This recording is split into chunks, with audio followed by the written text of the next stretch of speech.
This news is brought to you by Jokta Academy, Chandigarh. Shimla में पूर्व प्रधानमंत्री राजीव गांधी की पुण्यतिथि पर मुख्यमंत्री ने श्रद्धांजलि दी। इस दौरान मीडिया से मुखातिब होते हुए मुख्यमंत्री जयराम ठाकुर ने कहा कि पुलिस पेपर लीक मामले में कांग्रेस राजनीति कर रही है। अब मामला सीबीआई को दिया गया है।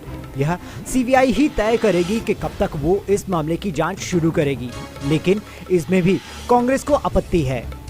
लेकिन जो अब उनकी कांग्रेस वालों की जो मांग, पहले सीबीआई की मांग कर रहे थे, अब मांग ये कह रहे हैं कि डीजीपी का रेजिग्नेशन होना चाहिए, मुख्यमंत्री का रेजिग्नेशन। ये सिर्फ राजनीतिक मकसद के साथ बातें कही जा रही हैं, जो बेस्ट पॉसिबल जो किया जा सकता था। और उस बात को लेकर के हम आगे बढ़े। और जब मुझे ये भी लगा कि ऐसे में हमको उचित लगता है कि पुलिस विभाग इंटरव्यू कंडक्ट कर रही थी और इसकी निष्पक्ष जांच पर प्रश्न चिन्ह खड़े किए जा रहे हैं, क्योंकि पुलिस विभाग इंटरव्यू भी करवा रही थी और पुलिस विभाग जांच भी करवा रही थी। ये दो चीज़ें साइमल्टेनियसली जो है वो करने पे प्रश्न चिन्ह जब खड़े हुए, तो मैंने तय किया कि इसकी जांच सीबीआई से होनी चाहिए। यही कांग्रेस के लोग कह रहे थे कि सीबीआई की जांच होनी चाहिए, तो हमने सीबीआई की जांच के आदेश किए। अब कह रहे हैं कि जुडिशियल जो है हाई कोर्ट के जज से होना चाहिए। ऐसे देखिए, इन सारी चीज़ों का इस तरह से कोई अंत नहीं होगा। हम सही मायने में पारदर्शिता के साथ इस जांच को एक मुकाम तक पहुंचाएंगे और जो दोषी होंगे वो जेल की सलाखों के पीछे होंगे। और जो पुलिस विभाग में अगर इस तरह का हमको मालूम पड़ेगा इन्वेस्टिगेशन के माध्यम से, तो उसमें उन लोगों के खिलाफ भी कार्रवाई करेंगे जो उसमें दोषी पाए जाएंगे। तो इसलिए मैं सिर्फ इतना ही कहना चाह रहा हूं कि पूरे 4.5 साल के कार्यकाल में कोई मुद्दा नहीं।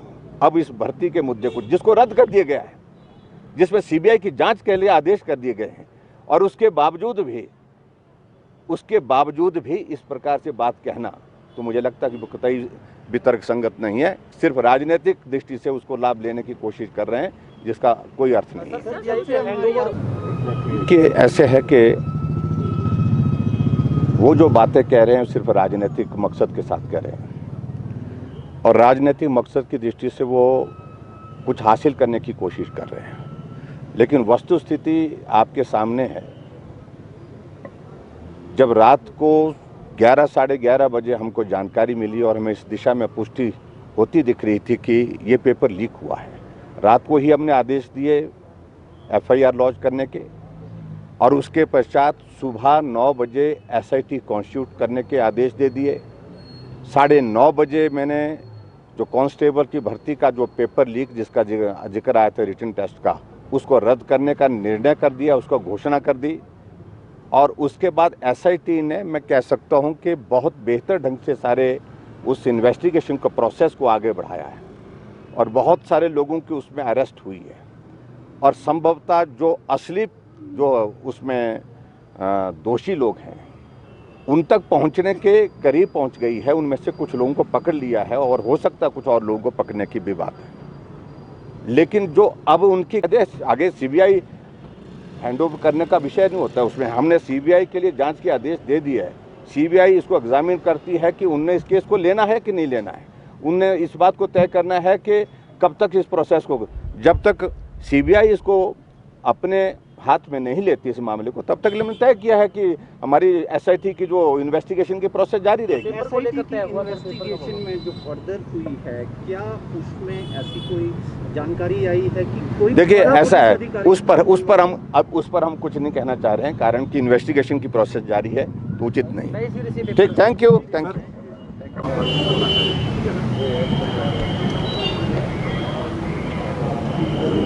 स्वर्गीय राजीव गांधी पूर्व प्रधानमंत्री की पुण्यतिथि पर मैं उनको श्रद्धांजलि देता हूं, और बहुत छोटी आयु में एक देश के लिए एक योगदान के रूप में और प्रधानमंत्री के नाते काम करते हुए उन्होंने आतंकवाद के खिलाफ जिस प्रकार से लड़ाई लड़ने का एक निश्चय किया था, उससे हम सबको बहुत बड़ी प्रेरणा भी मिलती है। और आखिरकार उसी आतंक की घटना में ही उनने अपने जीवन का बलिदान दिया। वो हम सब के लिए प्रेरणा का एक माध्यम है। मैं उनको श्रद्धांजलि देता हूं उनके किए हुए कार्य जो है वो उससे प्रेरणा लेने के लिए हमारी जो आने वाली जो जनरेशन है, पीढ़ी है, उनसे आग्रह करता हूं। और देश की एकता और अखंडता हम सब के लिए महत्वपूर्ण है। उस दृष्टि से आज भी उनके आतंक के खिलाफ लड़ने की उस बात से हमको प्रेरणा लेकर के आगे बढ़ने की ज़रूरत है। जिस प्रकार से ऐसी कुछ विघटनकारी शक्तियां देश के अस्तित्व को छिन भिन करने की दिशा में आगे और भी काम करने के लिए अभी तक मानसिकता बनाए हुए हैं, उनके खिलाफ एकजुट होकर के लड़ने की आवश्यकता है।